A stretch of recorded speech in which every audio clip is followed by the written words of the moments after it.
Hey, and welcome to Sippin On Country. On today's episode, we have Tommy Collier, songwriter extraordinaire. Oh.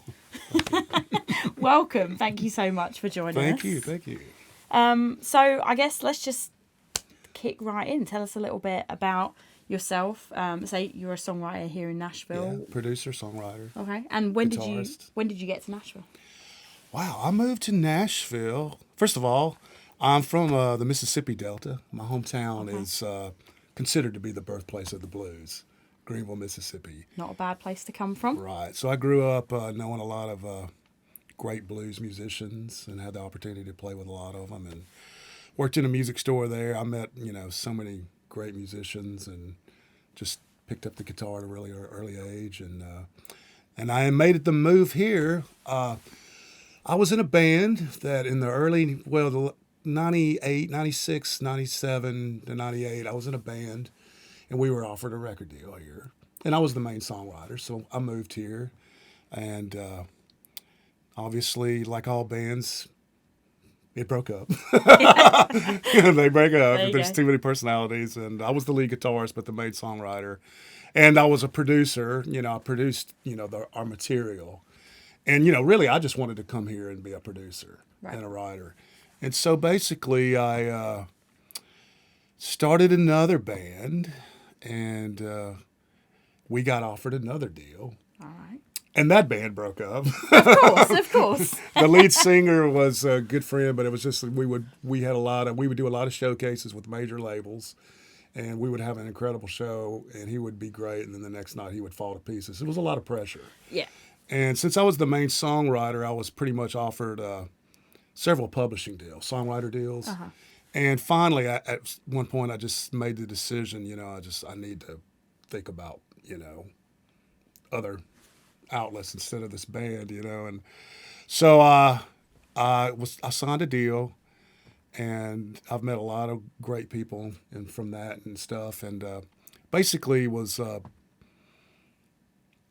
would do my own demos. I got paid with my first deal, which was an incredible deal. I don't even know they make these anymore, but I had an unrecoupable demo budget back then, so I got paid to do my demos.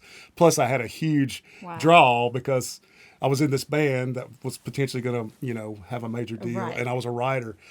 And so they were started pitching my songs to other artists and stuff, and I was having a really hard time with that because I was just like, man, these are my children, these are my songs. Right. But then I started realizing that, when I started seeing the numbers and the figures and stuff, maybe I can do this. Maybe we can make this work.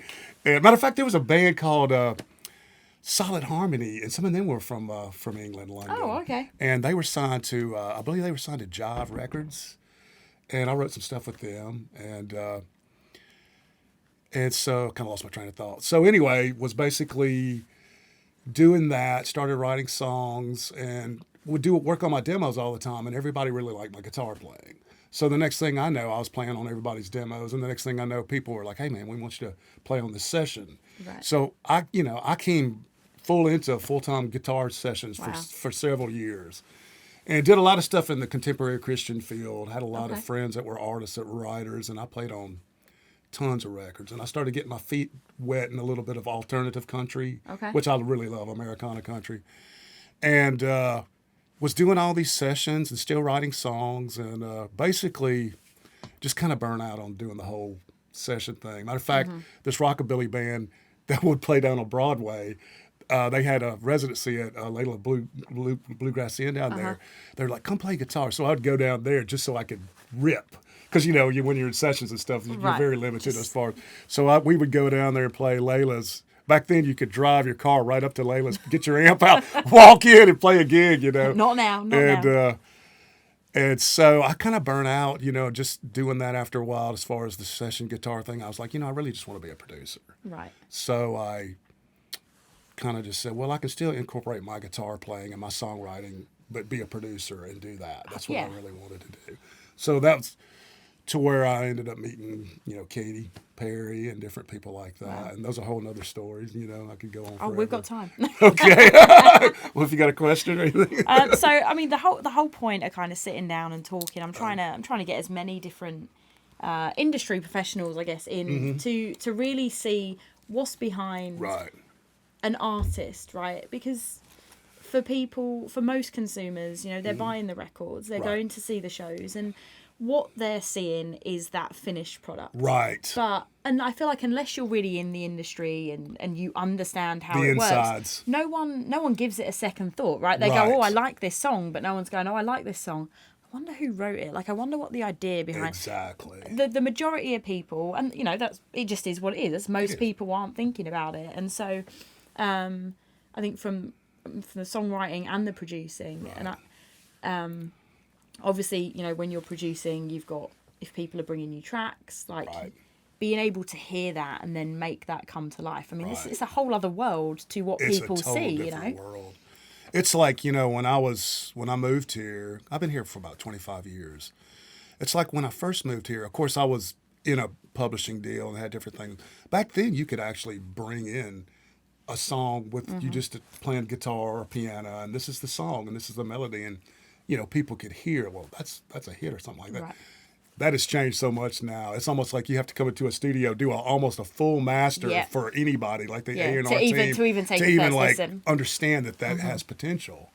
And I've done that a lot, and I've had labels say, well, we'd like to just, you know, buy your track, you know, or just you be a producer on this, and we'll give you points for that. And Right. so I've gotten in production things like that with labels and stuff, doing that in the past. But so yeah, I mean, that's a whole nother thing.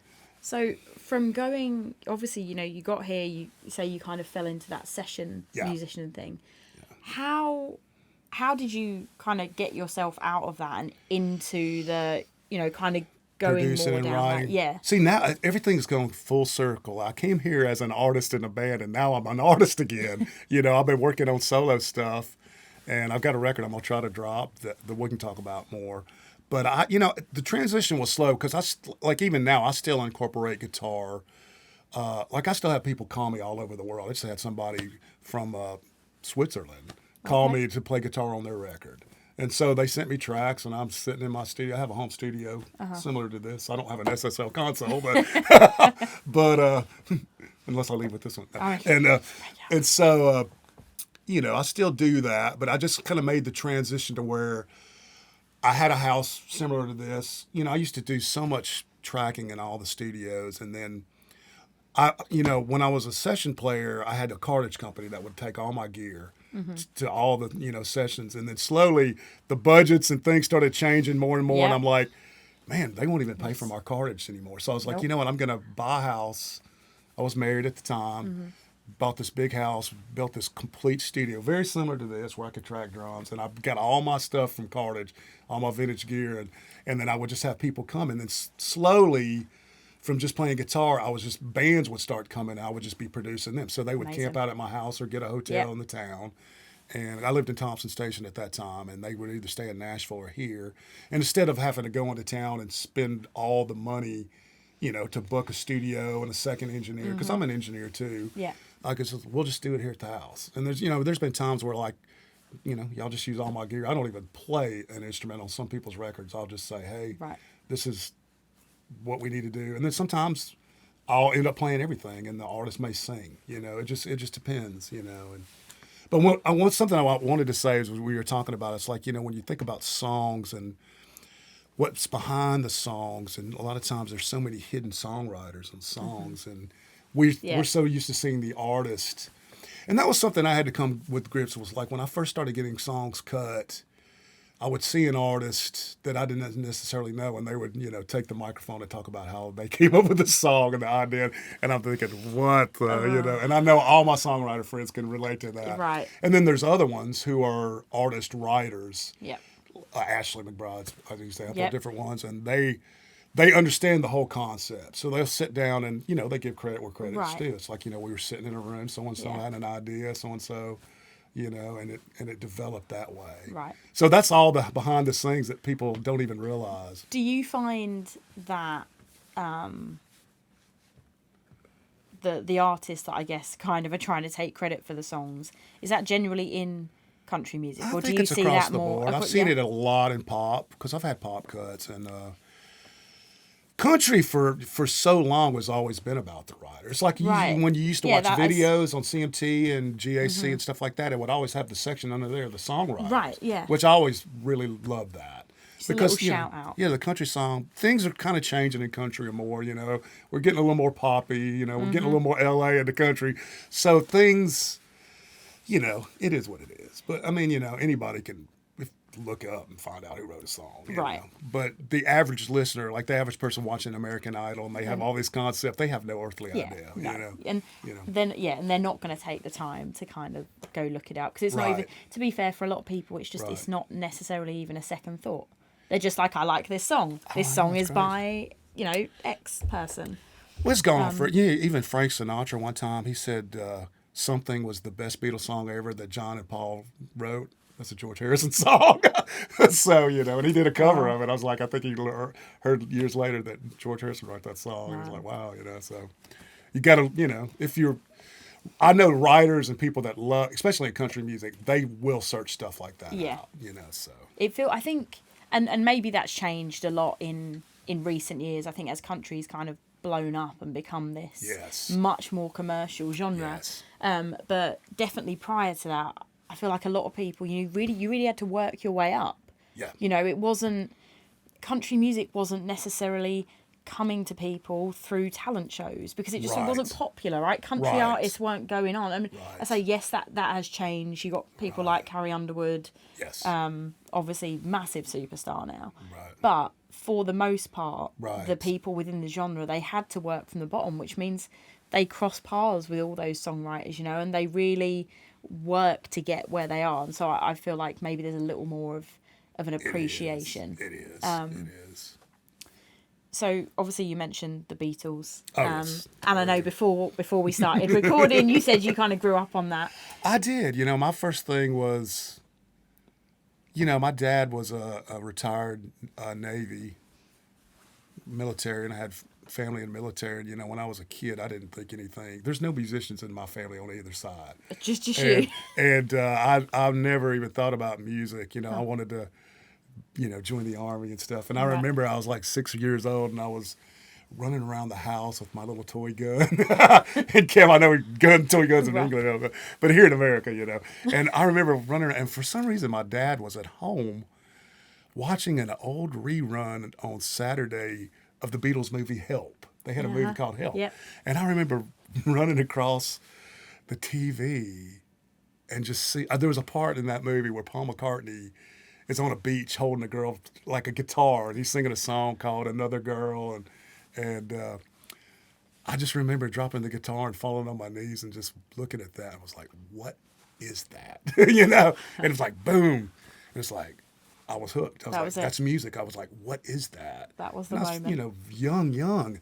And it was just like, I'm going to do that. Yeah. I love that.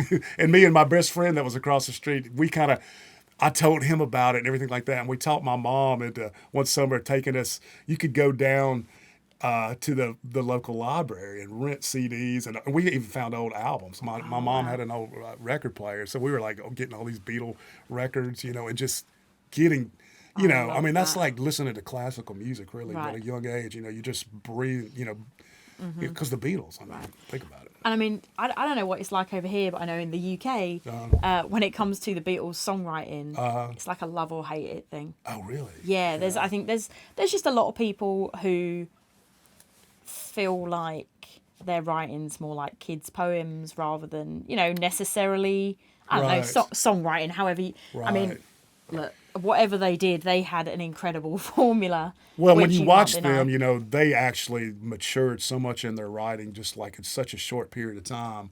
Like, I can't believe, like, at the end, some of the stuff lyrically they had. That was amazing. But, like, in the early ones, it was like, look, I want to hold your hand, There's also some songs where, let's be fair, that none of them were clearly sober at all. Tripping out on some acid or something, But matter of fact, I was listening to I Am the Walrus. Something came up on TikTok about I Am the Walrus, and I was listening. I was thinking, what? When you actually sit down, but who knows? Some of those songs, especially that record. I mean, I would have loved to have been a fly on that wall. Oh, I'm telling you. I went to, a few years back, I went to London. I was going to produce a record at Abbey Road Studio because I had an artist, and he wanted me to go scope it out. And, but their card rate is so high. And I was like, dude, I don't know if you can afford it. But I had the opportunity to go in there and talk to them. And at that time, they had removed the console like this, but it was like at the old EMI. It was like, I think it was the console, the last console the Beatles did their record on, and Pink Floyd did Dark Side of the Moon. So they had re-gotten that in there. Wow. So I was like, wow, wouldn't it be awesome to come in here and just do a record here with all that? That would be incredible. But yeah, so that's one of the little cool stories about being in the music business and the history of it all. And there's always something. I think, like, no matter what area of it you're in, it's so intertwined. I mean, it is a massive industry. Yes. But everyone is so tight knit. I mean, it's actually funny that I'm recording 4 of these today. Every one of you has a connection to at least one other person. Isn't that crazy? And I didn't even realise it until earlier, and I was like, wait, like literally I'm talking to Tommy, and he mentioned my next guest, and I was like, oh, okay, like now, and it's wild, people that seem, I mean, I guess when you think about it, it makes sense that people cross paths, but, could work and be in totally different camps, in totally, opposite sides of the industry. Yeah. Well, here in Nashville, it's little big town, their name, it's gotten so, like when I was driving here, this part, there's so much new buildings because I'm living on a horse ranch out in the country now in Franklin, which I love. I love that. I love it. But I come here and I'm like, man, what happened to Nashville? It's like turning into, I don't New drive York. past downtown for a couple of days and a new building's popped up. It is, it's wild. I wrote a song recently about that called The Nashville We Knew, and it talks about how things have changed. But it's around a thing with a girl that I'm going to hopefully releasing it soon about, this girl relationship. And our relationship broke up, and so did the town and all our memories and everything. All right. And it's, I like it. And I just pitched it to George Strait, but I don't guess they liked it. They probably didn't even heard it. They're lost, hey. But the town, is such a, like I said, there's such a core, like in LA and stuff like that, there's a writing community, but it's more of a band and pop thing. Whereas here, there's such a writer core. Yeah. And so it's easy to cross-pollinate, and it's such a tight-knit community in the best way. Yes. And for me personally, the industry in the UK can be very tight-knit, but sometimes not always in a good way. Right. One thing I've noticed, especially since moving here and kind of running in circles, is everyone wants to help everyone. Yes. They're and I'm the sure good there's people. There's always people that are an exception to the rule, but for the most part, there's really no hierarchy. It doesn't matter if you're at the top of your game or you're here. Right. And this is something I've actually mentioned was been spoken about a couple of times today, that you might go to a studio and you might be doing a session, and who knows what that person that's bringing you your tea and coffee, give it 20 years and they might be like VP of some publishing company. You just don't know. Well, I won't give any names, but my first publishing deal, we had a tape archive guy that whenever we turned our demos in, and he actually stole a song from me. And ended up, don't mention that name. But he ended up getting a major. He got fired, and he ended up getting a major deal. And he released this record, and I'm like, dude, that's one of my songs. I mean, but the thing about it is, it's like you just never know, that. Well, people move here to get in the music business so that they can, be a star or be a musician or be a writer, And so, yeah, that's a whole nother story. So from the songwriting perspective, the reason your name came kind of across my path was because we have a mutual friend, Patty McClintock. Yes, I love She's Patty. like, you have to have Tommy. And actually, so one day I'd gone round to their house and we just, she was like, bring your guitar, like let's have a jam session. Do you play? I do play. Awesome. And I sat out on their back porch and I said to her, what do you want me to play? And she goes, play an Ashley McBryde song. And I was like, oh, man, this new record. I'm like, okay. Girl Go Nowhere record. Or, okay. No. Yeah. Yes. And Sorry. And I'm like, what do I play? Sorry, what do I play? Don't know the title of that one. So I sit there, I think for a second, and I'm like, you know what, I've got it. I'm not going to tell you which one it is.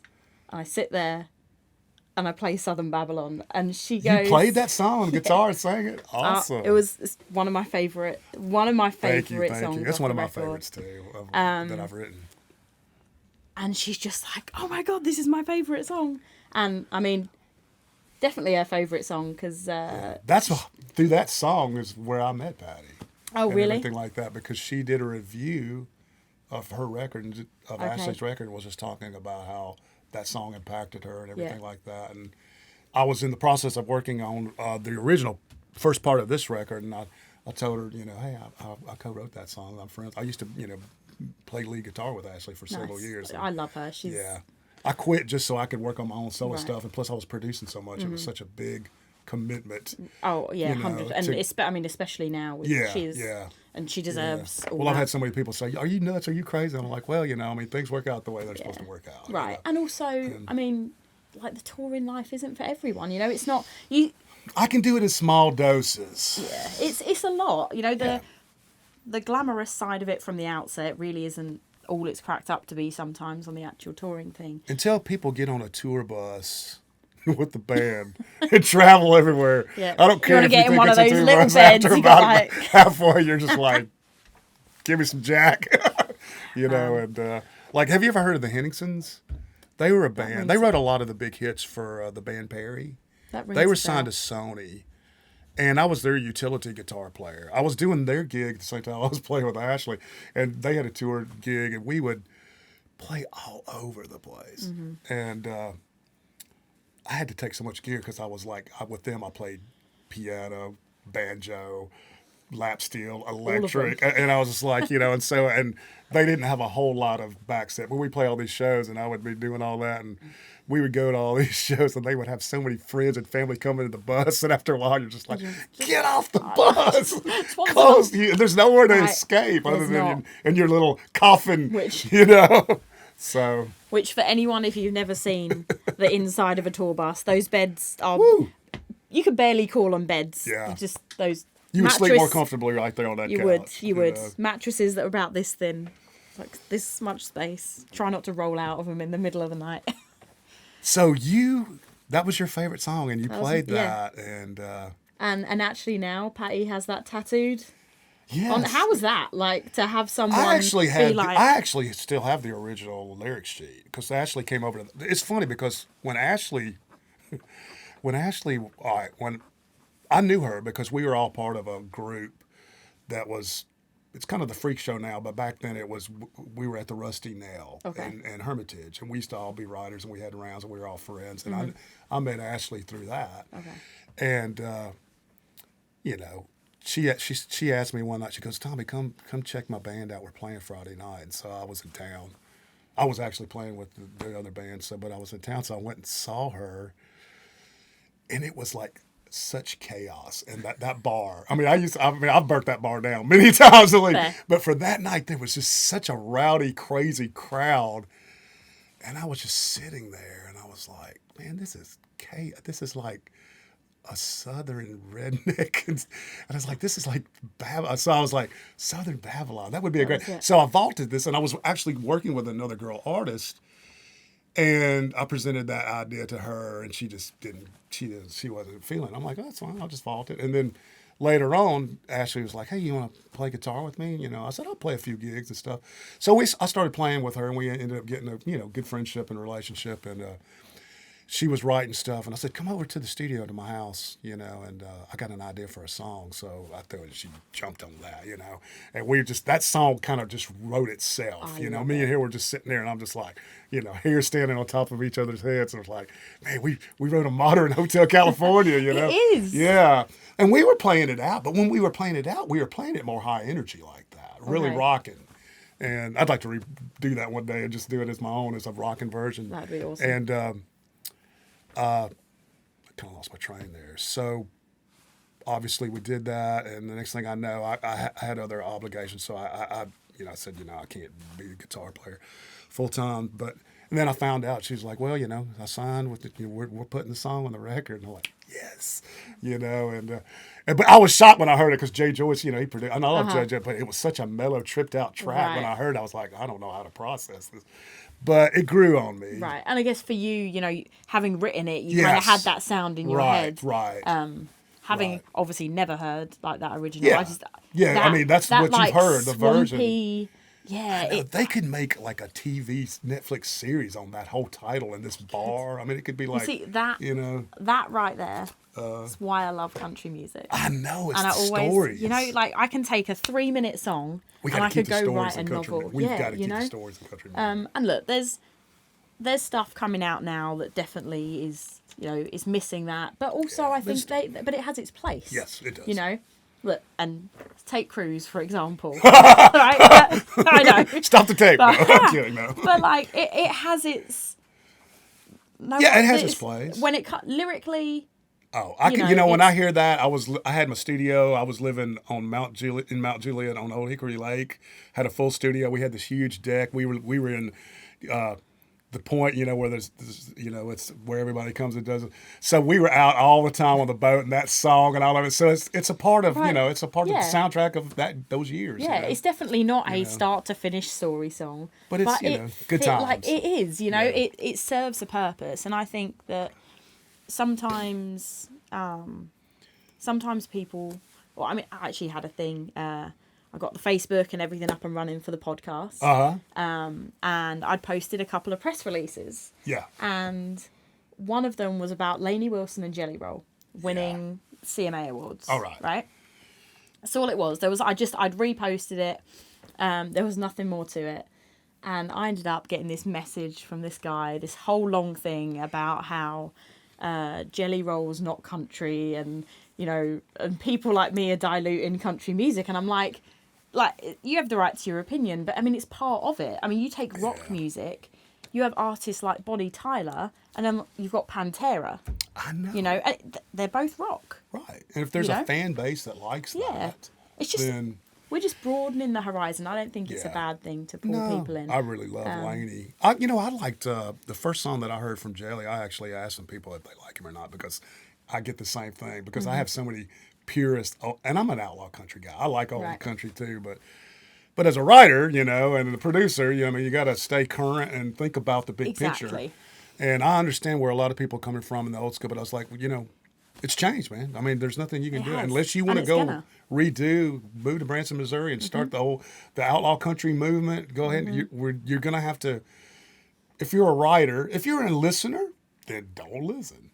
But if you're in this town and you're writing and stuff, you got to incorporate, those ideas. You've got to move with it 100%. Like, when Bro Country kicked out, at first, because I always love, I'm a rocker. I love alternative rock and like obviously the Beatles and Americana rock and Americana country, and then when Bro Countries first started coming out, heavy guitars started coming in and I was like, well, I like that.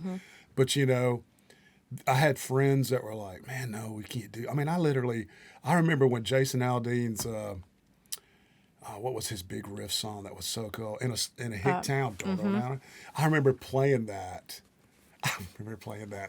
Rehearsing over at Ashley's house, and there was a couple of girl bluegrass singers, and they were like, "Stop playing that." They were like, "I'm like, live with it. This is where we're going." Right, like, it's just like feeling the resistance, and I'm just like, and now it's just, I don't even, is that even Bro Country anymore? That's like mainstream country. I mean, it is. It's just, and that's really only taken, man, when was Florida Georgia Line? Not even 15 years ago? The main singer's, he's got stuff out right now. Yeah, so they've... What is his name? I can't even remember his name. Is he Florida? And the other one's Georgia? No, okay. Oh, no. He's Florida. What's his name? The more we're sorry, we like your songs. The more we think about it, the more it's not going to come to us. But he's got one, God Makes the Good Stuff. That's a good song. I love that song. That's a great song. And it's got like that. Yeah. He's got a country kind of sounded voice. He does. So. Yeah, I mean, I think it's hard that people try all the time to pigeonhole it, which is maybe a little ironic given the fact that this podcast is called Sippin On Country and I'm specifying that. But Yeah, I mean, I think sometimes it's nice to branch out, and then, you know, it doesn't mean that you don't still have room for those... for your things. So, yeah, you know, for those story songs, for those gritty... I've noticed that the great artists over the year, regardless if it's country, Bob Dylan, anybody, they actually record what they want to record. Mm-hmm. So if they want a rock song, they're going to have a rock song. If they want a folk song, they're going to do it. You know, they do these songs, and that's what... It's authenticity. And it makes them... You know, people like that. Right. You know, and it's like I'm trying to think. Of course, nobody buys records anymore. It's all single bass. You know, I'm sitting over here wanting to release a record. I'm like, okay, I guess the police are coming to get me. We're gonna have to end this.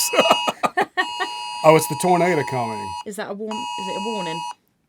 National Weather Service tornado warning in this area. Great. Get in the basement. So we're in the basement. So I think we're safe. We're going to have to stay here. We've got to ride the storm out.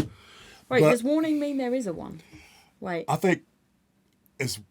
Shit, does warning mean... Warning means they see one, isn't it? Watches, be on the lookout. National Weather Service tornado warning. We're just going to keep doing the podcast. Take shelter now in a basement on... Can we hide under this console? We're just going to... We'll be all right, man. You know what? Well... Lord protect us. God we're protect us. We're going to ride this through. Ride this out. Do you know, I'm going to be honest, the watch the warning thing confuses me all the time. Oh, yeah. Because I always feel like it should be like, warning, there might be a tornado. And then, watch out, watch out, there's a tornado. And it's the other way around. It's watch out, there might be a tornado. Warning, there is. I have a song that I'm about to finish with a friend of mine that's about all that and about a girl being that. About, you know, the storm. Yeah. You know, that I never saw this one coming and stuff like that. And basically, see, I grew up in Tornado Alley. Where I'm from, we would have tornadoes all the time. And that same thing, is it a watch? Is it a warning? And it's like, well, I see it, so I guess we better run. I'm still learning. Look, we can see up there if I see something weird coming. Yeah, it looks okay right now. We would see the trees moving more and stuff, and you'd see squirrels running. And there's a little bit of a breeze, which is probably a good thing. I'll be honest. It's going to be all right. I'm sitting here like I'm very chilled. Inside, I'm having a mini meltdown. Look, we're okay. We're probably in the safest spot possible. Yeah, we'll take that. But anyway. About to go off tangent. If we don't make it and civilization gets rebuilt and they find this. Right. Maybe we should have done a live. This message, I have a record coming out. You'll have to get it in the afterlife. No, I'm kidding. Anyway, Okay, Southern Babylon. Let's get back to that because you learned that song and played it for Patty and she was like, what? Yeah. She was like, of all the songs you could have picked off that record, like, that's my favourite. And I'm like, I mean, of course. It's awesome. Great song, though. Yeah, I love that. Awesome. Definitely one of my top songs. That song has gotten some placements. It's been in the TV show The Ranch on Netflix. Oh, okay. It's been there and a couple other things. And, yeah. So, yeah.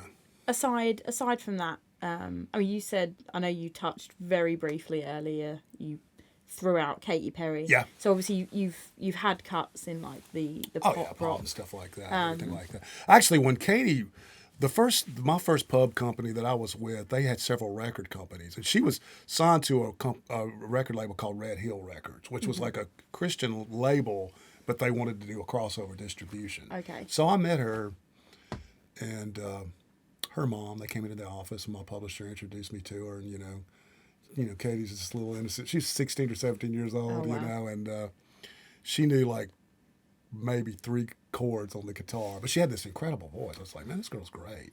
And so I started writing with her and actually turned her on to the Beatles a lot. I think I gave her the White Album, and I started showing her a few different chords. To this day, when she plays certain chords, I was like, the way she voices these chords, I have a certain way of doing things. I'm like, man, I showed her how to do that. And the next thing I know, we were going to go play this. It was it Atlanta Fest? I think it was Atlanta Fest. We played this huge concert. I mean, it was a huge amount of people, and it was just me and her were going to play acoustic guitar. I'm like, amazing. And so we drove. Her mom drove us from Nashville to Atlanta, so I got a chance to talk to her mom for a long time. And while we're playing at this, we're getting ready, and she's like picks her guitar up, and she plays Blackbird by the Beatles. I'm like, you figured all that out already? So she was very quick at that point. You sponge, picking up musical ideas. So she was based in Nashville at the time, They're actually, she's from Santa Barbara, actually. Oh, okay. And she got hooked up with this label, and she signed a deal, and basically her parents just kind of like, well, she's got a record deal, we're going to leave her. And they went back, I'm like, she's like 17 years old, don't leave her in Nashville. Just throw him in the deep I end. know. And you know, that label and stuff ended up folding, and she was able to get out of her deal. And then she ended up signing a deal with Def Jam America and all that. She did a couple rock records. She did, and it wasn't until I Kissed the Girl really was the big thing, you know. And but I have a lot of Katy stories, but some of them I can't share. But they're funny. But she, you know, who would have known she'd have blown up that huge? I mean, I get people somewhere in New York. What is the big paper? Daily Mail.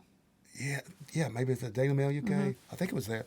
I just did an interview with them like a year and a half ago or so about that, you know, knowing her and all that. And so I'll constantly get stuff about, you know, her, little windows into her back then. Because when that record came out, she was 17 years old. And she was great back then. I mean, she could sing, you know, I knew she was a diamond in the rough. I mean, there was people at the label and other friends of mine, and they were like, man, she's not any good. I'm like, dude, this girl is going to be a star.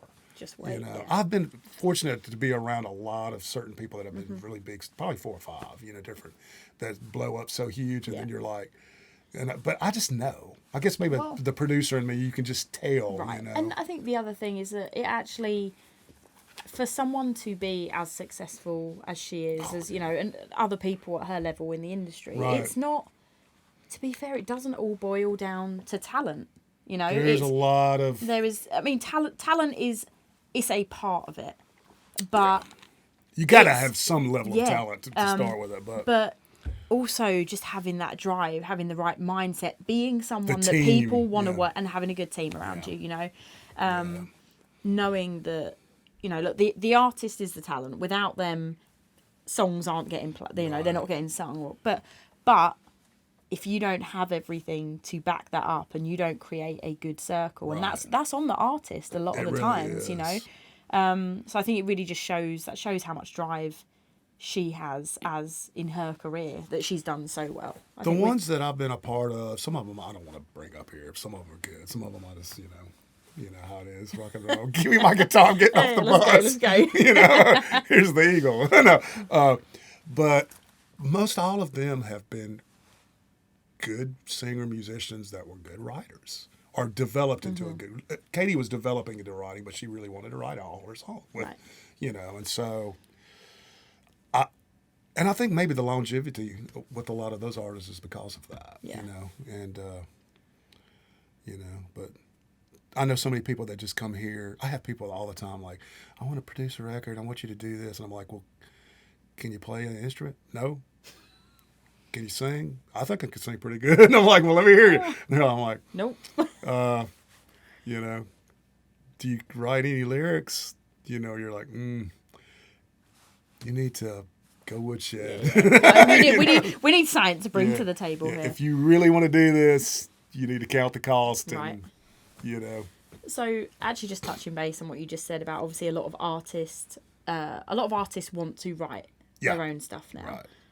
I mean, how do you feel about that as a songwriter? Do you feel like that hinders you in terms of being able to get your songs out there? Because you know, you have people that you know, they're signed to labels, they'll end up with their staff writers. It makes it that much harder.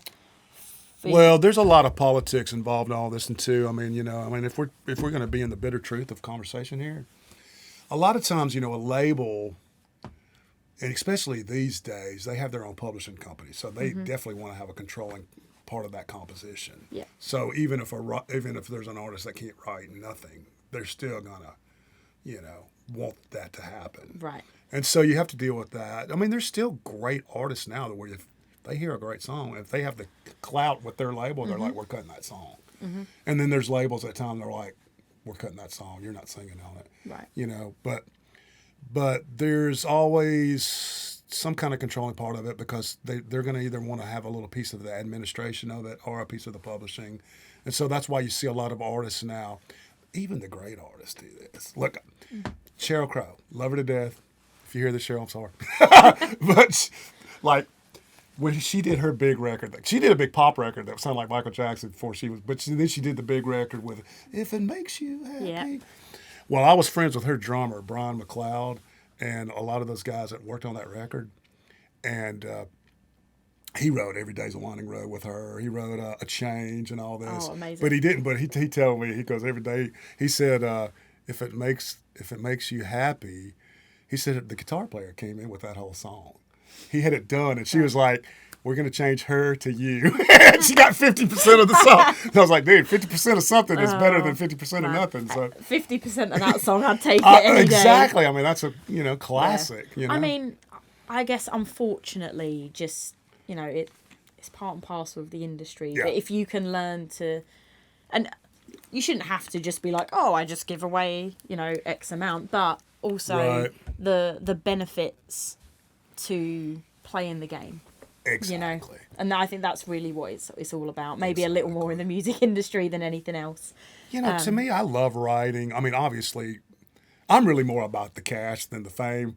But I mean, I like fame in small doses, but I'm a cash guy. Right. Fame ain't paying the bills. Exactly. So it's like if an artist wants to sit in the room and contribute and they get, I mean, I'm cool with that. As long as we create something great that has a stamp on it that I'm proud of and I like my name's on that, I can do that all day. That's totally fair. But then there's there's literally people that I know songwriters, that will be on the cell phone the whole time with their foot on the door having another conversation while people are writing and they're like, yeah, that's good. Next thing you know, that thing's got a third.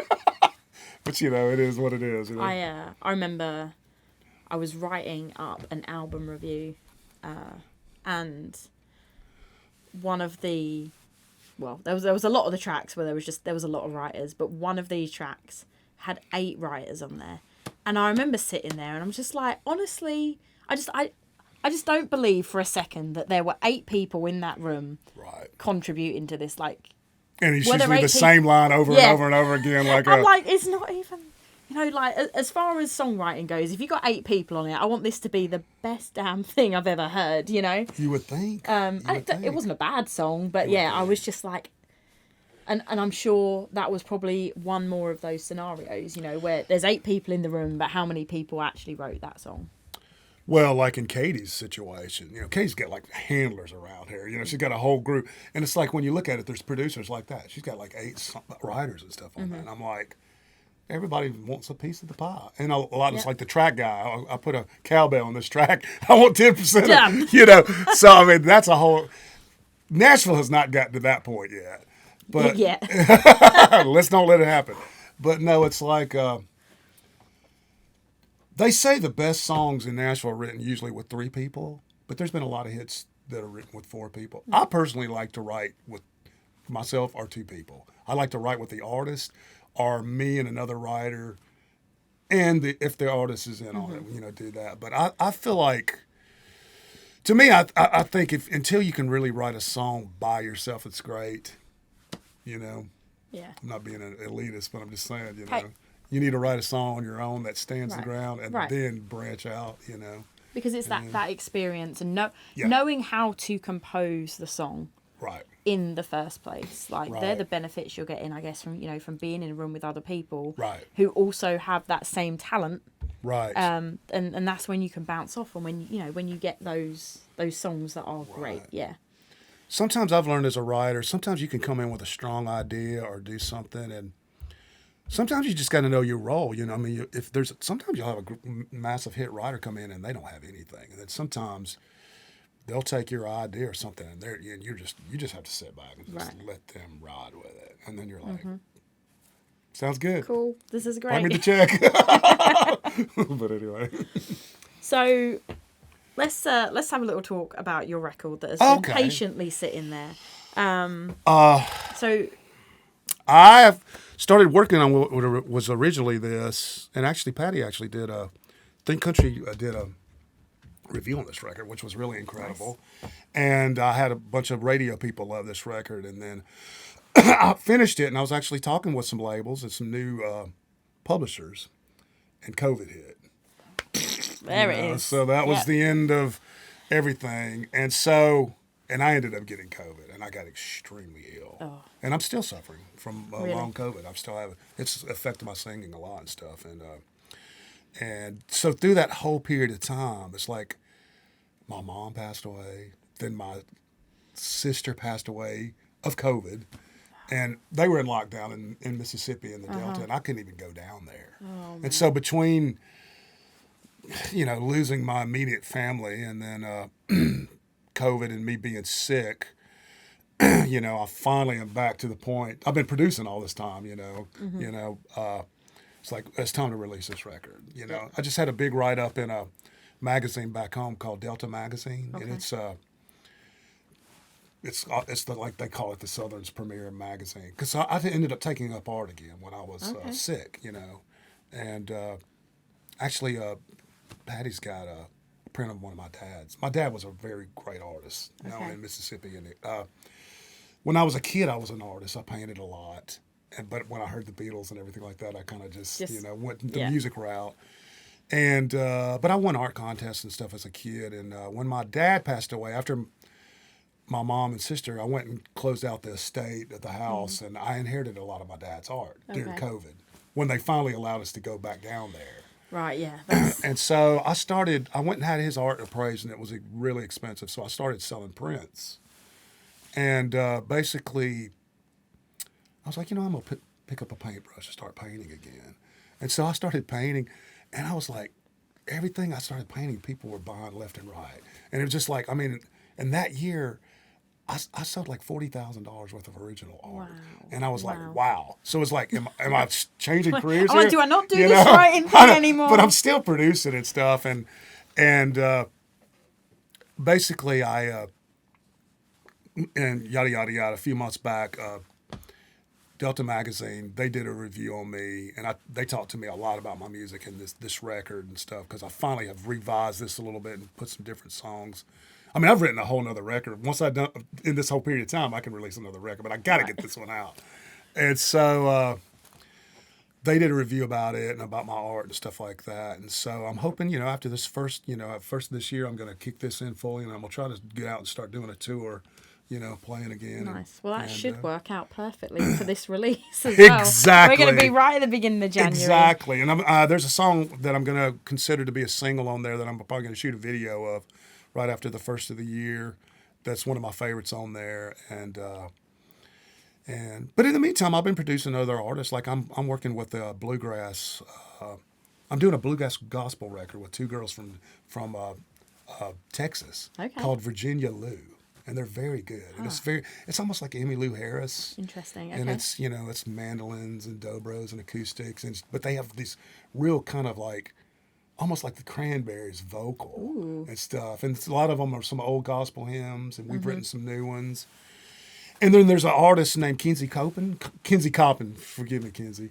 And she's got a video out right now. We have a single that we released a couple months ago that we co-wrote. And it seems to be doing really well. She just released a video on it that we shot out at the ranch out there, called "Worth Fighting For." It's kind of a patriotic American song. She's a very talented artist, and I've written a couple really good things with her. But yeah, the game plan is to get this record out after the first of the year, and if we don't get hit by a tornado today, we'll see how that goes.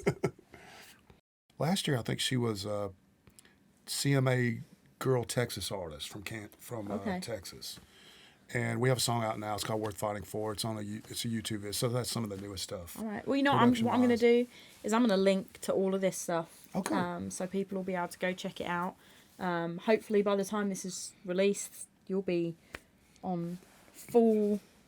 On the road. What's the word? Yeah, that on the road again. On the road. On a tour bus again, cussing everybody out. That's it. Living the life. Oh yeah, one other question. That's what I was going to say before we were so rudely interrupted. I could see his shadow there. That's why I was like, is he coming in? It was the weather, man. Seriously. Do you find that you say you were still doing producing and stuff while you were working on this? Yeah. do you find that doing that and working with other artists has helped kind of bolster your record and bringing... I think so. I think it's good. I think, I think at the end of the day, you have to live off of what you are and what you've done. Yeah. But it's always good to get, it's just like, I mean, if you're cooking something, a little bit of pepper here, a little bit. Right. It's good to have outside influences. And, like I had, there's a lot of songs on that record I wrote by myself, but there's co-writing songs, with, great writers, So, it is what it is. You just... Well, I look forward to taking a listen. I'll send you a link. I have a private link to SoundCloud of that, and plus I need some people to help me choose the first single that I do. There you go. And I have my idea what I want to do, but I have a SoundCloud that it was closed because when I was talking with labels and stuff like that, I just really wanted them to hear it. You. But I'll send you a link and I'll unlock it and you let me know. Yeah, no, sounds... What you think? Sounds good. If you hate it now... I'll just be like, I swear I sent you an email. No, I didn't send anything. So I must have just got lost. I don't foresee that happening. Okay. Well, thank you so much. Thank you. It's so nice to really meet appreciate you. it. And love the accent. That's all I got. Love the accent. I spent about a month in London, and it's crazy. I was going to do a record, like I said, in Abbey Road with a guy. It was April. It was 25 degrees, though, in April. It was so cold, I couldn't believe it. And everybody walks and takes the tube. Yeah. And it never rained one time. I thought everybody was lying. It got overcast one day. I mean, I was going to parks and everything. That's wild. And I was like... And I think that why maybe some of the greatest music comes out of your area, because people... It's so dark miserable. and it's so life, comes out of the music, and it's so... I think that's partly why country music is so great, because a lot of the people, they come from these rural areas where what do you do except for sit down and talk about those life and play guitar, and it's a big thing, but it's great. I love it. Well, thanks for having me. No worries. Thank you so much. We will see you next episode. Tommy Collier. Thank you. Riding the storm out. Right. Here we go.